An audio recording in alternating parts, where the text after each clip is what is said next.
नमस्कार सभी मित्रों का फिर स्वागत अपने चैनल पर पंडित राजीव शर्मा। फिर एक नई बात लेके, नई जानकारी लेके।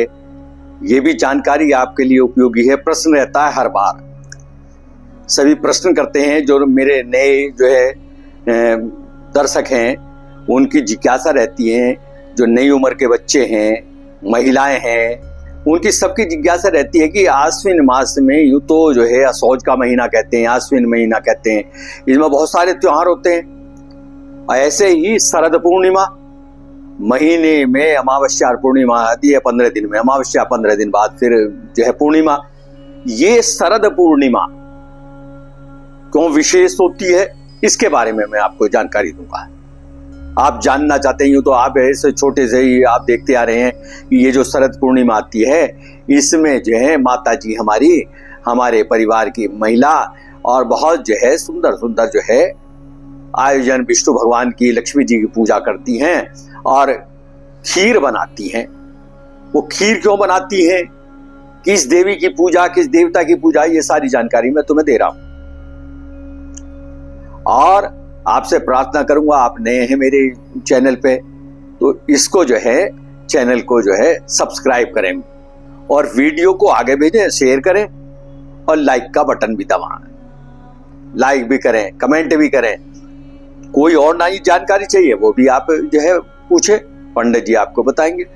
तो ये मैं बताने वाला शरद पूर्णिमा के कई हैं। कोजारी पूर्णिमा, कोमदी पूर्णिमा, रास पूर्णिमा, इस प्रकार कई सारे नाम हैं। और इसमें लक्ष्मी जी की, विष्णु भगवान की, क्योंकि सत्यनारायण की कथा होती है, सत्यनारायण की पूजा होती है। सत्यनारायण विष्णु भगवान के रूप है।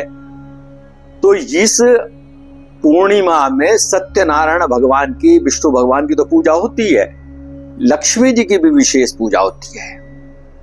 वो बताए ना कोजारी पूर्णिमा, तो उड़ीसा जो क्षेत्र है, बंगाल का क्षेत्र है, मिथिलांचल है, उसमें इसे विशेष रूप से मनाया जाता है कोजारी पूर्णिमा।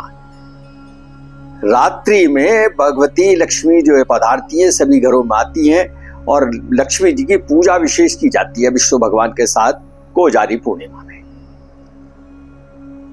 भगवान वासुदेव कृष्ण, माता भगवती, दुर्गा और चंद्रमा, क्योंकि पूर्णिमा में चंद्रमा का विशेष पूजा होती है। ये तीन देवता जिनमें 16 कला संपूर्ण है। भगवान कृष्ण भी 16 कला संपूर्ण है, माता दुर्गा 16 कला संपूर्ण है और चंद्रमा भी 16 कलाओं से परिपूर्ण है। तो शरद पूर्णिमा वाले दिन भगवान चंद्रमा पृथ्वी के नजदीक होते हैं। वो 16 कलाओं के साथ अमृत वर्षा करते हैं, पृथ्वी पर अमृत वर्षा करते हैं। और उस अमृत वर्षा का औषधीय गुण है आयुर्वेद में, उसी से वनस्पतियों को उनको शक्ति मिलती है। उस औषधीय गुणों की वर्षा होती है, उस कला का तेज आता है चंद्रमा का, उसे प्राप्त करने के लिए विशेष रूप से गाय के दूध से खीर बनाई जाती है।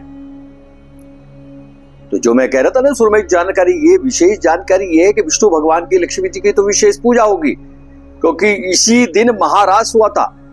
भगवान कृष्ण ने वृंदावन में महारास किया था। तो इतना तेज, इतनी चंद्रमा की रोशनी, कलाएं थी कि उससे सब मंत्रमुग्ध हो गए। तो इसमें चंद्रमा की कलाओं का गुण प्राप्त करने के लिए, अमृत को ग्रहण करने के लिए मैं ये जानकारी आपके लिए लाया हूं कि उसको, खीर को जो बनावे, क्योंकि चंद्रमा मन सो जाते, चंद्रमा मन का स्वामी है, तो मन को पवित्र रखेगा, शुद्ध रखेगा। खीर जो बनावे गाय के दूध से ही बनावे, गोदुग्ध, सफेद चावल, तो पालिश वाला ये जो आ रहा है, बड़े बड़े चावल आते हैं, वो नहीं, छोटा चावल और दूध और उसमें मधु, प्रकृति निर्मित मीठा है। चीनी ना डालें उसमें, चीनी केमिकल युक्त होता है, उसमें मधु डालें, शहद डालें। पहले उसे खीर को तैयार कर लें और उसमें मधु डालते हैं। जब बाद में उसमें तो जो है मधु डालते हैं और उसको तैयार करने के बाद रात्रि में, ये नहीं कि शाम को रखा है 10-5 मिनट घंटे आध घंटे में ही उठा लिया, नहीं, नीचे एक सफेद कपड़ा बिछावें, किसी चौकी वौकी पे जो है जहां चंद्रमा की रोशनी पड़ती हो वहां चौकी बिछा के या कुछ पटरा बिछा के उस पर सफेद कपड़ा बिछा के उस पर उस बर्तन को रखें जिसमें खीर है।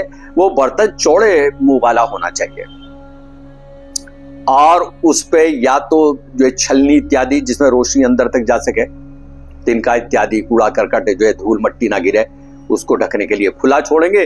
वो मच्छर भी गिर सकता है, कोई भी गिर सकता है। उसको देखते हुए उसे या तो सफेद मलमल के कपड़े से ढके जिससे पार हो जैसे रोशनी उसका आ जाए, या छलनी इत्यादि से ढक दे। और दोपहर से मतलब कम से कम जो है 2.5-3 घंटे उस चंद्रमा की रोशनी में वो रहना ही चाहिए, क्योंकि वो किरणें आएंगी, किरणें से हम प्राप्त करेंगे रोशनी, उसमें समावेश होगा। और उसको प्राप्त करके जब वो 2-2.5 घंटे उसमें चंद्रमा की रोशनी में रहे तो उसको जो है जब भगवान के आगे ही, लक्ष्मी जी के आगे, विष्णु भगवान के आगे प्रसाद रूप में रखें। फिर एक कटोरी उसमें से निकाल के भगवान को अर्पण करते हुए जो है किसी ब्राह्मण को, किसी को, वो कन्या को उसे दान करते हैं, उसे देते हैं। तब उसको प्रसाद रूप में प्रातःकाल भी ले सकते हैं, अगले दिन भी भोग इत्यादि लेके नहा धोकर भगवान की पूजा करके उसे प्रसाद रूप में ले सकते हैं। रात्रि में भगवती का, लक्ष्मी जी का जो स्तोत्र पाठ कोई ना कोई सा जरूर करते हैं। लक्ष्मी जी की प्रसन्नता के लिए कोई ना कोई पाठ, चाहे जो है लक्ष्मी स्तोत्र है, लक्ष्मी चालीसा है, कोई लक्ष्मी जी का मंत्र है, उसका जाप करें। लक्ष्मी जी को प्रसन्नता करने के लिए ये जो है विशेष विष्णु लक्ष्मी की पूजा के लिए पूर्णिमा, शरद पूर्णिमा है। भगवान कृष्ण का जो है मनोहर दृश्य, वो जो है मनोहर चित्र है, उसके सामने बैठ के कृष्ण भगवान का ओम नमो भगवते वासुदेवाय, ओम नमो भगवते वासुदेवाय, ओम नमो भगवते वासुदेवाय, इस प्रकार के मंत्रों का जाप करें। विष्णु भगवान और जो है लक्ष्मी जी को प्रसन्नता के लिए बहुत बढ़िया। लक्ष्मी जी का कार्तिक में तो लक्ष्मी जी की हम पूजा करेंगे, परंतु तो उससे पूर्व ही एक कौजारी व्रत, शरद पूर्णिमा, कौमुदी पूर्णिमा, इस उत्सव को जो है करते हुए भगवती की, लक्ष्मी जी की आराधना पूजा करते हुए विशेष फल का प्राप्त करें। तो जो है पुनः जो है आग्रह करूंगा आपसे कि मेरे चैनल को सब्सक्राइब करें। नए नए सब्सक्राइब आएंगे तो जो है लोग जुड़ेंगे तो उन्हें नई नई बातें पता पड़ेंगी, और इसको शेयर भी करें आगे। फिर मिलते हैं आपसे नई जानकारी के लिए। जय श्री राम।